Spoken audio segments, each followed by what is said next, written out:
ഞങ്ങളുടെ അപ്പനെ കൊന്നേ എന്ന് നിലവിളിച്ച മക്കൾ വീഡിയോ പിൻവലിച്ച് ഒടുവിൽ ഓടിയതെന്തിന്? ഇക്കഴിഞ്ഞ 5-ാം തീയതി തങ്ങളുടെ പിതാവ് ചെങ്ങന്നൂർ കല്ലിശ്ശേരിയിലുള്ള doctor K M Cherian institute of medical സയൻസിൽ ആവശ്യമായ ചികിത്സ കിട്ടാതെ മരണമടഞ്ഞു എന്ന് വെളിപ്പെടുത്തി മക്കൾ അവിടെ ഫേസ്ബുക്കിൽ ഒരു വീഡിയോ അപ്ലോഡ് ചെയ്തിരുന്നു. പലരും അത് കണ്ടു കാണും. ചെങ്ങന്നൂർ സ്വദേശിയായ രാജു എന്ന 74-കാരനെയാണ് ചെസ്റ്റ് പെയിനായി രാത്രി 11 മണിയോടെ കല്ലിശ്ശേരി കെ എം ചെറിയാൻ ഹോസ്പിറ്റലിൽ അഡ്മിറ്റ് ആക്കിയത്. ഇന്ത്യയിലെ തന്നെ അറിയപ്പെടുന്ന ഒരു ഹൃദ്രോഗ വിദഗ്ധനാണ് ഡോക്ടർ കെ എം ചെറിയാൻ. ഇത് അദ്ദേഹത്തിൻ്റെ മാത്രം ഉടമസ്ഥതയിലുള്ള ഹോസ്പിറ്റലാണ്. ഏത് സമയത്തും അദ്ദേഹം ഈ ആശുപത്രിയിൽ ഉണ്ട് എന്നുമാണ് ജനങ്ങളുടെ ഒരു ധാരണ.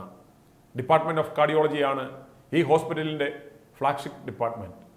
ഡോക്ടർ കെ എം ചെറിയാനോടുള്ള വിശ്വാസത്തിൻ്റെ പുറത്താണ് ഇവിടെ നല്ല ശതമാനം രോഗികളും വരുന്നത്. എന്നാൽ അദ്ദേഹം പലപ്പോഴും അവിടെയില്ല. മാത്രമല്ല വളരെയേറെ പ്രായവുമായി. ഇപ്പോൾ മാനേജ്മെൻറ്റ് ചെയ്യുന്നത് വലിയ ചതിയാണ്. അതിനെക്കുറിച്ചുള്ള വിശദാംശങ്ങൾ അടുത്ത വീഡിയോയിൽ ഞങ്ങൾ പറയാം. ഇനി രാജു ചായൻ്റെ മക്കൾ പറയുന്നത് കേൾക്കാം. ഹായ്, നിങ്ങളെല്ലാവരും അറിഞ്ഞായിരുന്നല്ലോ കഴിഞ്ഞ ദിവസം ഞങ്ങളുടെ പപ്പ എൻ്റെ ബ്രദറാണ്. ഞങ്ങളുടെ പപ്പ ഈ ലോകത്തുനിന്ന് മാറ്റപ്പെട്ടു. ഞങ്ങളെ സോഷ്യൽ മീഡിയ വഴിയും മെസ്സേജസ് ആയിട്ടും ഞങ്ങളെ വാട്സപ്പിലൊക്കെയും വിളിക്കുകയും ഞങ്ങളെ ഫോൺ ചെയ്യുകയും ഞങ്ങൾക്ക് പ്രാർത്ഥിക്കുകയും ഞങ്ങളുടെ പപ്പയുടെ ചടങ്ങുകളിൽ വന്ന് പങ്കെടുക്കുകയും ചെയ്ത എല്ലാവർക്കും ഞങ്ങളുടെ എല്ലാ കുടുംബത്തിന്റെ പേരിലുള്ള നന്ദി ഞങ്ങൾ ആദ്യം അറിയിക്കുകയാണ്. ഇങ്ങനെ ഒരു വീഡിയോ ചെയ്യുന്ന എന്തിനാന്ന് ചോദിച്ചാൽ ഞങ്ങൾക്ക് ഒരു വളരെ വേദനാജനകമായ ഒരു കാര്യം എല്ലാവരും ഒന്ന് അറിയണം ഞങ്ങൾക്കുണ്ട്. അതിനു വേണ്ടിയിട്ടാണ് ഞങ്ങൾ ഈ വീഡിയോ ചെയ്യുന്നത്. എൻ്റെ പപ്പ വളരെ ഹെൽത്തി ആയിട്ടുള്ളൊരു ആളായിരുന്നു. പെട്ടെന്നാണ് ചെറിയ നെഞ്ചുവേദന വന്നത് കഴിഞ്ഞ 5-ാം തീയതി രാത്രിയിൽ. അങ്ങനെ 5-ാം തീയതി രാത്രി അപ്പത്തെ ഒരു 11 മണിയൊക്കെ ആയപ്പോൾ തന്നെ എൻ്റെ പപ്പായെ ഞങ്ങൾ ഇവിടെ Chengannur Kallissery K M Cherian institute of Medical Sciences എന്ന് പറയുന്ന ഹോസ്പിറ്റലിൽ ഞങ്ങളിത് അവിടെ വലിയൊരു ആളുടെ പേരിൽ നടത്തുന്ന ഒരു ഹോസ്പിറ്റലാണ്. നമ്മള് വേൾഡിൽ തന്നെ one of the best doctors ആണല്ലോ. അതെ. അപ്പൊ ഞങ്ങൾ അവിടെയാണ് പപ്പായെ കൊണ്ടുപോയത്. അവിടെ ചെന്ന് അവർ ആദ്യത്തെ ഡയഗ്നോസിലൊന്നും പപ്പയ്ക്ക് ഒരു കുഴപ്പമില്ല. അവർ ECG എടുത്തു. പപ്പ നോർമൽ ആണെന്ന് അവർ പറഞ്ഞത്. അത് കഴിഞ്ഞിട്ട് പപ്പ ഒന്ന് ഒബ്സർവേഷനിൽ പപ്പ അവിടെ കിടക്കട്ടെ എന്ന് പറഞ്ഞിട്ട് അവിടെ നമ്മൾ അഡ്മിറ്റ് ചെയ്തു. എന്റെ ബ്രദറിന്റെ മകനും ഉണ്ടായിരുന്നു.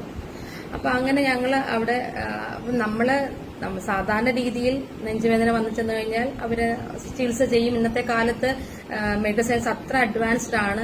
ഒരു നെഞ്ചുവേദന വന്നിട്ട് പെട്ടെന്ന് ആള് മരിക്കുന്നൊന്നും ഇന്നത്തെ കാലത്ത് അധികം അങ്ങനെ കേൾക്കുന്നില്ല. അപ്പൊ നമ്മളും പപ്പായ്ക്ക് കുഴപ്പമില്ല, ആദ്യത്തെ ECG ഒക്കെ നോർമൽ ആണല്ലോ എന്നുള്ള ഇതിലിരിക്കുന്നത്. ഞാൻ എറണാകുളത്തായിരുന്നു, എന്റെ ബ്രദർ അങ്ങ് ഖത്തറിലാണ്. അപ്പൊ പിറ്റേ ദിവസം അങ്ങനെ ഫുൾ നൈറ്റ് പപ്പ അവിടെ ചെലവഴിച്ചു. പിറ്റേ ദിവസം രാവിലെ എന്റെ മമ്മായും അങ്ങ് ഹോസ്പിറ്റലിൽ എത്തി. അപ്പൊ അവര് പറഞ്ഞു പപ്പായ്ക്ക് ഇങ്ങനെ ആൻജിയോഗ്രാം ചെയ്യേണ്ടി വരുമായിരിക്കും എന്ന് പറഞ്ഞു. രാവിലെ അവര് ECG എടുത്തപ്പം ചെറിയ വേരിയേഷൻ ഉണ്ടെന്ന് പറഞ്ഞു. അതുകൊണ്ട് ചെയ്യണം. അപ്പൊ ഞങ്ങൾ ഓക്കെ അതൊക്കെ പറഞ്ഞു. അങ്ങനെ 10:30 ആയിട്ടും ആൻജിയോഗ്രാം ചെയ്തില്ല. പപ്പയുടെ പ്രഷർ ലോ ആണ്, അത് സ്റ്റേബിൾ ആവേണ്ടി വരും, നോക്കുക, വെയിറ്റ് ചെയ്യുക അതൊക്കെയോ പറഞ്ഞു.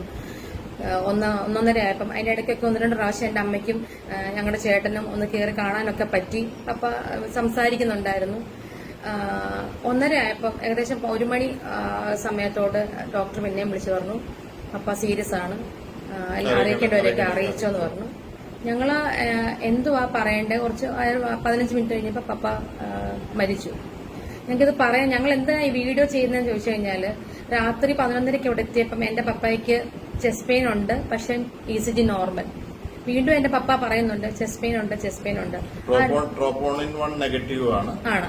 അപ്പം എന്നിട്ട് അവരവിടെ CCUവിൽ അവർ അഡ്മിറ്റ് ചെയ്തേക്കുവാണ്. അവര് ഒബ്സർവേഷൻ അവരെന്താ ഞങ്ങളുടെ പപ്പായെ ഒബ്സർവ് ചെയ്തെന്ന് ഞങ്ങൾക്ക് അറിയത്തില്ല. അതിന്റെ ഇടയ്ക്ക് എന്റെ ബ്രദർ ഒന്ന് കയറി നോക്കിയപ്പോ പുള്ളിക്കാരൻ വെള്ളം വേണമെന്ന് പറഞ്ഞു. അപ്പം പെയിൻ ഉണ്ടോന്ന് ചോദിച്ചപ്പോ പെയിൻ ഉണ്ടെന്ന് പറഞ്ഞു. എന്നിട്ട് പറയുകയും ചെയ്തു ഈ പെയിന് ഞാൻ വീട്ടിലായിരുന്നെങ്കിൽ ഞാൻ പേടിച്ച് ചത്തേനെന്ന് പറഞ്ഞു. അപ്പൊ അത്രയും വിശ്വാസം ആ ഹോസ്പിറ്റലിലെ പുള്ളിക്കാരന് ഉണ്ടായിരുന്നു. പിന്നെ അതുപോലെ വെള്ളം കുടിക്കാനായിട്ട് പുള്ളിക്കാരൻ ബ്രദർ ഇങ്ങനെ പൊക്കിയപ്പം ബാക്കിലും നന്നായിട്ട് വേർത്തിട്ടുണ്ടായിരുന്നു. അപ്പൊ അതൊക്കെ ഈ ഹാർട്ട് വീക്കാവുന്നൊരു സിംറ്റംസ് ആണ്. ഇതൊന്നും ഈ ഹോസ്പിറ്റൽ അവിടെ നിൽക്കുന്ന ഡ്യൂട്ടി ഡോക്ടേഴ്സിനോ നഴ്സസിനോ ഒന്നും മനസ്സിലായിട്ടില്ല. എന്റെ ഹസ്ബൻഡിന് ഹാർട്ട് പ്രോബ്ലം ഉള്ള ആളാണ്. ഒരിക്കൽ ആൻജിയോഗ്രാം ചെയ്ത ആളാണ് 10 വർഷം മുമ്പ്. അപ്പം അന്നൊക്കെ ഞാൻ കണ്ടെന്ന് പറഞ്ഞാല് ഒരു നെഞ്ചുവേദനയായിട്ട് ചെന്ന് കഴിഞ്ഞാൽ അവര് റിപ്പീറ്റഡ്ലി ECG എടുത്ത് നോക്കും. Even though 1 ECG is normal, അവര് ആൾക്ക് ചെസ്റ്റ് പെയിൻ ഉണ്ടെങ്കിൽ വീണ്ടും ECG എടുത്ത് നോക്കും, അല്ലെങ്കിൽ അതിന്റെ ടെസ്റ്റുകൾ ചെയ്യും. ഈ ഒരു ഹോസ്പിറ്റലിൽ ഒരു 12 മണിക്കൂറോളം നേരം എന്റെ പപ്പായ അവിടെ വെറുതെ കിടത്തി, ഒന്നും ചെയ്തില്ല. ഒരു വാല്യുബിൾ ആയിട്ടുള്ള 12 hours അവർ കളഞ്ഞു. പിറ്റേ ദിവസം രാവിലെയാണ് ഞങ്ങൾ പപ്പയുടെ എല്ലാ ചടങ്ങുകളും കഴിഞ്ഞ് ഞങ്ങൾ ഹോസ്പിറ്റലിൽ ചെന്ന് സംസാരിക്കുമ്പോൾ ആ കാർഡിയോളജിസ്റ്റ് പറയുന്നത് അയാൾ രാവിലെ 7 മണിക്ക് 6:30 7 ഇടയ്ക്കാണ് അറിയുന്നത് ഇങ്ങനെ ഒരു പേഷ്യന്റ് അവിടെ ഉണ്ടെന്നും ആൾക്കാർ ചികിത്സ ആവശ്യമാണെന്ന് ആ ഡോക്ടറിനെ തന്നെ ഇവർ അറിയിക്കുന്നത് രാവിലെയാണ്. രാത്രി കാലങ്ങൾ എമർജൻസി ആയിട്ട് ഒരു രോഗിയെ കൊണ്ട് ചെന്ന് കഴിഞ്ഞാൽ ഈ KM ചെറിയാൻ ഹോസ്പിറ്റലിൽ കല്ലിശ്ശേരി അവിടെ നോക്കാൻ ഒരു മനുഷ്യനില്ല. ഞാൻ നിങ്ങളോട് പറയുക, നിങ്ങളുടെ പ്രിയപ്പെട്ടവരെയും കൊണ്ട് നിങ്ങൾ എമർജൻസി ആയിട്ട് ഈ ഹോസ്പിറ്റലിൽ പോകരുത്.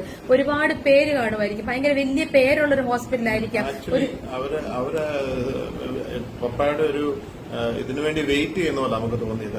എന്തെങ്കിലും സംഭവിക്കട്ടെ, 10-74 വയസ്സുള്ള ഒരാളല്ലേ, അവിടെ കിടക്കട്ടെ എന്നുള്ള രീതിയിൽ ഞങ്ങൾ വിഷ്വലൈസ് ചെയ്യുന്നത്. എന്റെ പപ്പ പറഞ്ഞു കാണുമായിരിക്കും എനിക്ക് നെഞ്ചുവേദന ഉണ്ട്, അപ്പൊ പറഞ്ഞു കാണും, സിസ്റ്റേഴ്സ് പറഞ്ഞു കാണുന്നതിന്റെ ഞാൻ വിശ്വസിക്കുക. ഇല്ല അങ്ങളെ കുഴപ്പമില്ല, അങ്ങളുടെ ECG നോർമൽ, കുഴപ്പമില്ല അങ്ങളെ കുഴപ്പമില്ല, ഞങ്ങൾ നോക്കുന്നുണ്ട്. പക്ഷെ അവർ നോക്കിയിട്ടില്ല, അവരാരെ അറിയിച്ചിട്ടില്ല, പപ്പയ്ക്ക് ആവശ്യമുള്ള മരുന്ന് കൊടുത്തിട്ടില്ല, പ്രഷർ കറക്റ്റ് നോർമൽ ആവാനുള്ള മരുന്ന് കൊടുത്തിട്ടില്ല, അല്ലെങ്കിൽ ആ പെയിൻ ഒന്നും അവർ ചെയ്തിട്ടില്ല. ഞങ്ങൾ ഇന്നലെ ഈ ഹോസ്പിറ്റലിൽ പോയി സംസാരിക്കുമ്പോൾ അവർക്കൊന്നും മറുപടിയില്ല, അവർക്ക് ഞങ്ങളോട് പറയാൻ മറുപടിയില്ല. അവര് എന്ത് ചെയ്യാനാ ഇങ്ങനെയുള്ള രീതിയിലാണ് ഞങ്ങളോട് സംസാരിക്കുന്നത്. നിങ്ങളുടെ ലോസ് ഞങ്ങൾക്ക് മനസ്സിലാവുന്നുണ്ട്. ഏറ്റവും എനിക്ക് അൺപ്രൊഫഷണൽ ആയിട്ട് എനിക്ക് തോന്നിയ കാര്യം എന്ന് വെച്ചാല് ഞങ്ങൾക്ക് റിപ്പോർട്ട് തന്നു. റിപ്പോർട്ട് ആകെപ്പാടെ 2 ECG എടുത്തിട്ടുള്ളൂ. അപ്പം ഫസ്റ്റ് ECGയുടെ റിപ്പോർട്ടുണ്ട്, സെക്കൻഡ് ECGയുടെ റിപ്പോർട്ട് തരാം എന്നാണ് പറയുന്നത്. ഞങ്ങൾ കുറച്ചു നേരം നിന്ന് ഏകദേശം 3 മണിക്കൂറോളം വെയിറ്റ് ചെയ്ത് കഴിഞ്ഞപ്പോൾ അവര് പറയാണ് ആ ECG റിപ്പോർട്ട് ഹൗ അൺപ്രൊഫഷണൽ. അങ്ങനെ ഒരു കാര്യം ഏത് ഹോസ്പിറ്റലിൽ നടക്കുമെന്ന് എനിക്കറിയത്തില്ല. അതിനുശേഷം ഞാൻ അവിടുന്ന് ബഹളം വെച്ചു. ഞാൻ പറഞ്ഞു ഞാൻ മീഡിയയെ വിളിക്കും, ഞാൻ ചീഫ് മിനിസ്റ്ററിന് ഞാൻ റിട്ടേൺ കംപ്ലൈന്റ് കൊടുക്കും, ഞാൻ MLAക്ക് കൊടുക്കും, പിന്നെ പോലീസ് സ്റ്റേഷനിൽ കൊടുക്കും എന്നൊക്കെ പറഞ്ഞപ്പോഴത്തേക്ക് അവരെവിടുന്നോ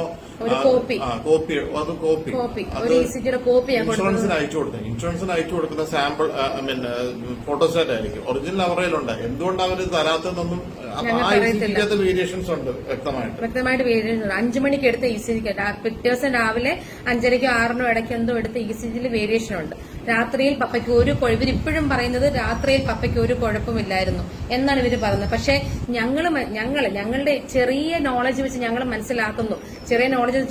ഞങ്ങൾ പല കാർഡിയോളജിസ്റ്റിനോട് സംസാരിച്ചു, പല മെഡിക്കൽ പ്രൊഫഷണൽസിനോട് സംസാരിച്ചതെന്ന് അവർ ഞങ്ങളോട് പറഞ്ഞത് ഇത് ശരിക്കും നെഗ്ലിജൻസ് ആണ്. ഒരു മനുഷ്യനെ അവിടെ കൊണ്ടിട്ട് മരുന്ന് കൊടുക്കാതെ അല്ലെങ്കിൽ ചികിത്സ കൊടുക്കാതെ എന്റെ പപ്പ പോയി, നഷ്ടം ഞങ്ങൾക്ക് മാത്രമാണ്.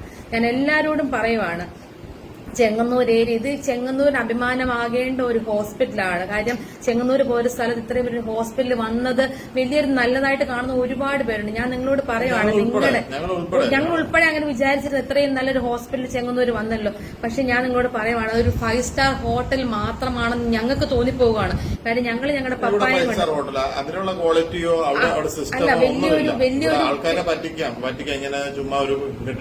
വലിയൊരു കെട്ടിടം അവിടെ പൊക്കി വെച്ചേക്കുന്നുള്ള അല്ലാതെ എമർജൻസി ബാക്കിയുള്ള ഡിപ്പാർട്ട്മെന്റ്സ് ഒന്നും അറിയില്ല. എമർജൻസിയിൽ കാർഡിയോളജി ചെന്ന് കഴിഞ്ഞാൽ അവിടെ നല്ല ചികിത്സ കിട്ടും. ഞങ്ങൾ അതിനുശേഷം ഞങ്ങളൊരു ഫേസ്ബുക്ക് പോസ്റ്റ് ഇട്ടിട്ടുണ്ടായിരുന്നു ഇതിനെക്കുറിച്ചുള്ള ഡീറ്റെയിൽഡ് ആയിട്ടുള്ള മെഡിക്കലി ടേംസ് ഒക്കെ വെച്ചിട്ട്. പലരും ഞങ്ങളെ ഫോൺ ചെയ്തും മെസ്സേജും പറഞ്ഞു പലർക്കും ഈ ഒരു അനുഭവം ഉണ്ടായിരുന്നു. ആരും വാ തുറന്നിട്ടില്ല ഇതുവരെ. എന്തുകൊണ്ടാന്ന് ഞങ്ങൾക്ക് അറിയത്തില്ല. ഇത് കേസിന് പോയിട്ടൊന്നും ഒരു കാര്യം ഞങ്ങൾക്ക് നഷ്ടപ്പെട്ടവരെ ഞങ്ങൾക്ക് തിരിച്ചു കിട്ടില്ല. പക്ഷെ ഞങ്ങൾക്ക് വേണ്ടത് ഈ ഞങ്ങളെ പരിചയമുള്ളവര് ഞങ്ങളെ കാണുന്നവരത് മനസ്സിലാക്കണം. ഇങ്ങനെ ഒരു ഹോസ്പിറ്റലിൽ നിങ്ങൾ സ്നേഹിക്കുന്നവരെയും കൊണ്ട് പോവരുത്. കാര്യം നഷ്ടം നമുക്ക് മാത്രം. എല്ലാവർക്കും നമ്മളെ നോക്കുക, അയ്യോ കഷ്ടമായി പോയി, പപ്പ പോയല്ലോ, നിപ്പ് നിങ്ങളുടെ പപ്പ പോയല്ലോ എന്ന് പറയാൻ ഹോസ്പിറ്റലുകാർക്ക് പറ്റുമായിരിക്കും. പക്ഷെ നമുക്ക് ജീവിതകാലം മുഴുവൻ ഒരു ഭാരമായിട്ട് ഞങ്ങൾ ഇനി ജീവിക്കുക. ഞങ്ങളുടെ അമ്മ ഒറ്റയ്ക്കായിപ്പോയി. അതുകൊണ്ട് ഞങ്ങൾ എല്ലാരോടും പറയുവാണ്. 42 വർഷക്കാലം പപ്പ ദോഹയിലായിരുന്നു, പ്രവാസിയായിരുന്നു. അപ്പൊ പുള്ളിയുടെ നല്ല സമയം, ഇനിയുള്ള സമയം നാട്ടിൽ വന്ന് ജീവിക്കാമെന്ന് വിചാരിച്ചു വന്നാണ്. ഒരു കുഴപ്പമില്ലായിരുന്നു അവിടുത്തെയൊക്കെ മെഡിക്കൽ സെറ്റപ്പ് ഒക്കെ എന്ന് പറഞ്ഞു കഴിഞ്ഞാൽ. അപ്പൊ അതൊക്കെ ഒരു എക്സാമ്പിൾ ആണ്. അപ്പൊ അങ്ങനെ പുള്ളിക്കാരൻ ഇവിടെ വന്നു കഴിഞ്ഞപ്പോൾ പുള്ളിക്ക് ഇങ്ങനെ ഒരു അവസ്ഥ ഉണ്ടായപ്പോഴത്തേക്ക് ഇവിടുന്ന് പുള്ളിയെ കരകയറ്റാനായിട്ട് ഒരു ഹോസ്പിറ്റൽ ഇല്ല എന്ന് പറയുമ്പോൾ തന്നെ അത് നമ്മുടെ ഒരു ഭയങ്കര വേദനാജനകമായ ഒരു ഹോസ്പിറ്റൽ കാര്യമാണ്. ഇൻഫ്രാസ്ട്രക്ചർ ഉണ്ടായിട്ട് ഒന്നും ചെയ്യാൻ പറ്റിയില്ല. അതുകൊണ്ട് ഞങ്ങൾക്ക് പരിചയമുള്ളവരോട്, ഞങ്ങളെ സ്നേഹിക്കുന്നവരോടും, ഇനിയും ഞങ്ങളെ കണ്ടോട്ടിരിക്കുന്ന ഞങ്ങളെ പരിചയമില്ലാത്തവരോട് ഞങ്ങൾക്ക് പറയാനുള്ളത്, നിങ്ങളുടെ സ്നേഹിക്കുന്നവരെ കൊണ്ട് ഈ ഒരു ഹോസ്പിറ്റലിൽ നിങ്ങൾ പോവരുത്. കാര്യം അവർ കൈമലർത്തുകയല്ലാതെ സംഭവിച്ചു പോയി, അയ്യോ ഞങ്ങൾക്ക് വിഷമമുണ്ട്, വളരെ വേദനാജനകം, ആ ഒരു വാക്ക് അടിവരയിട്ട് 3-4 പ്രാവശ്യം പറയുന്നതല്ലാതെ നിങ്ങളുടെ പ്രിയപ്പെട്ടവർ നിങ്ങൾ അവിടെ പോവരുത്. ഇത് ഞങ്ങളുടെ ഒരു റിക്വസ്റ്റ് ആണ്. ഇതൊന്ന് പറയാൻ വേണ്ടി മാത്രം വന്നാൽ ഞങ്ങളുടെ പപ്പായ്ക്ക് വേണ്ടി പ്രാർത്ഥിച്ച്, ഞങ്ങൾക്ക് വേണ്ടി പ്രാർത്ഥിച്ച്, ഞങ്ങളുടെ കുടുംബത്തിന് വേണ്ടി പ്രാർത്ഥിച്ച എല്ലാവർക്കും ഞങ്ങൾ നന്ദി പറയുന്നു. വീണ്ടും നിങ്ങളുടെ പ്രാർത്ഥനയിൽ ഞങ്ങളെ ഓർക്കണം. എല്ലാവർക്കും ഒത്തിരി താങ്ക്സ്. രാജു ചായന്റെ മക്കളുടെ വിശദീകരണത്തിൽ നിന്നും നമുക്ക് മനസ്സിലാവുന്നത്, ഒരു കാർഡിയാക് സ്പെഷ്യാലിറ്റി ഹോസ്പിറ്റൽ എന്ന നിലയിൽ പ്രവർത്തിക്കുന്ന ഒരു ഹോസ്പിറ്റൽ പാലിക്കേണ്ടുന്ന ഒരു പ്രോട്ടോക്കോളും ഇവിടെ പാലിക്കപ്പെട്ടില്ല എന്നാണ്. കൃത്യമായ മയോകാർഡിയാക് ഇൻഫ്രാക്ഷൻ സിംറ്റവുമായി വന്ന ഒരു രോഗിയെ ആ ഗൗരവത്തിൽ കണ്ടില്ല, പരിശോധിച്ചില്ല. ബൈസ്റ്റാൻഡർക്ക് പോലും അത് ബോധ്യപ്പെട്ടു. ജീവന്റെ വിലയുള്ള സമയം, വിലപ്പെട്ട 12 മണിക്കൂറുകൾ, ആ ഗോൾഡൻ അവർ നഷ്ടമാക്കി.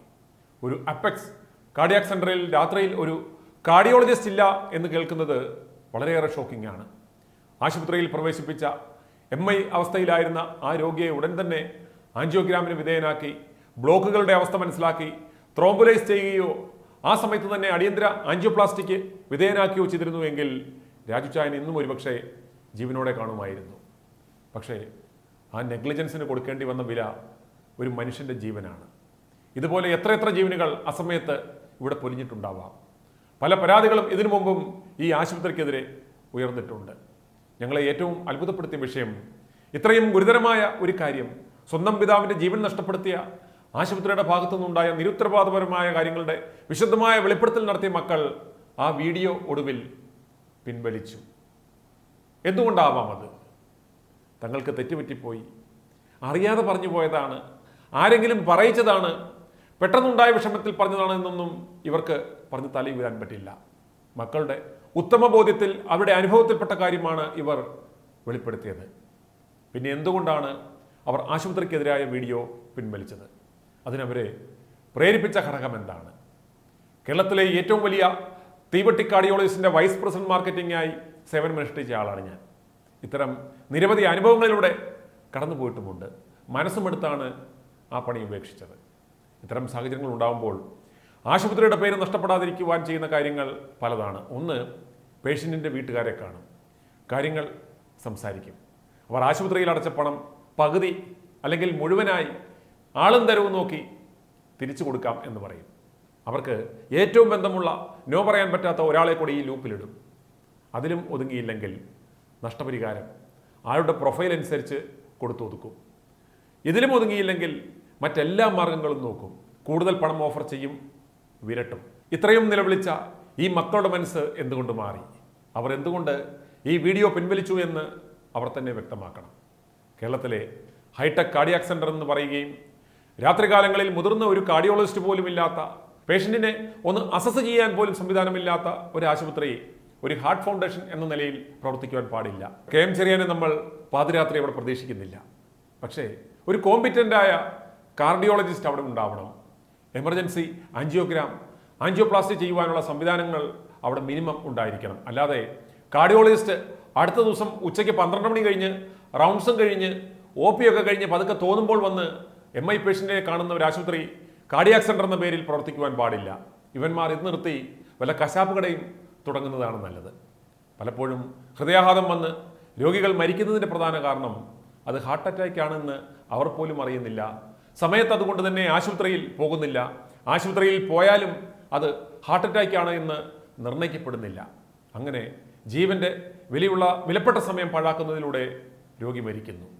പതിവില്ലാതെ വെട്ടി വിയർക്കുക, ശ്വാസമുട്ട് അനുഭവപ്പെടുക, തലകറക്കം അനുഭവപ്പെടുക, നെഞ്ചിൽ ഭാരം പോലെ അനുഭവപ്പെടുക, തോൾ കഴച്ചു പൊട്ടുന്നത് പോലെ തോന്നുക, കലശലായ പല്ലുവേദന പോലെ തോന്നുക, വയറ്റിൽ ഗ്യാസ് നിറഞ്ഞു നിൽക്കുന്ന പോലെ തോന്നുക, ഇതൊക്കെ ഒരു പക്ഷേ ഹൃദയാഘാതത്തിൻ്റെ തുടക്കമാകാം. പ്രായമായ പലരും രാത്രി മക്കളെ വിളിച്ച് ബുദ്ധിമുട്ടിക്കേണ്ട, രാവിലെ ആശുപത്രിയിൽ പോകാമെന്ന് കരുതി വല്ല ഗ്യാസിന് വീട്ടിലിരിക്കുന്ന ഏതെങ്കിലും മരുന്നെടുത്ത് കഴിക്കും. പക്ഷേ അടുത്ത ദിവസം ആൾ ഉണരില്ല. ഇത്തരം സന്ദർഭങ്ങളിൽ സമയം പാഴാക്കരുത്. എത്രയും വേഗം നല്ല കാർഡിയോളജി ഡിപ്പാർട്ട്മെൻറ്റുള്ള കാർഡിയോളജിസ്റ്റ് അവൈലബിളായ കഴുത്തറപ്പല്ലാത്ത ആശുപത്രിയിലേക്ക് പോവുക. ആശുപത്രിയിൽ കൊണ്ടിട്ട് എൻ്റെ പണിയെല്ലാം കഴിഞ്ഞിനി അവർ വേണമെങ്കിൽ ചെയ്യട്ടെ എന്ന് കരുതരുത്. എല്ലാ കാര്യത്തിലും നിങ്ങളുടെ ഒരു ശ്രദ്ധ, താല്പര്യം വേണം. അവരെ അലർട്ട് ചെയ്യണം. രാത്രിയിലാണ് ഇത്തരമൊരു അവസ്ഥ ഉണ്ടാകുന്നതെങ്കിൽ ആശുപത്രി ജീവനക്കാരും മനുഷ്യരാണ്. അവർക്കും ഉറങ്ങാൻ തോന്നും. അറിയിക്കേണ്ടുന്നവരെ സമയത്ത് അറിയിക്കാൻ മടിക്കും. അതുകൊണ്ട് തന്നെ നമ്മുടെ ശ്രദ്ധ വളരെയേറെ ആവശ്യമാണ്. i2i News, an eye for truth. i2i News subscribe ചെയ്തിട്ടില്ലാത്തവർ ഇപ്പോൾ തന്നെ സബ്സ്ക്രൈബ് ചെയ്യുക. നോട്ടിഫിക്കേഷൻ ലഭിക്കുവാൻ ബെൽ ബട്ടണും അമർത്തുക.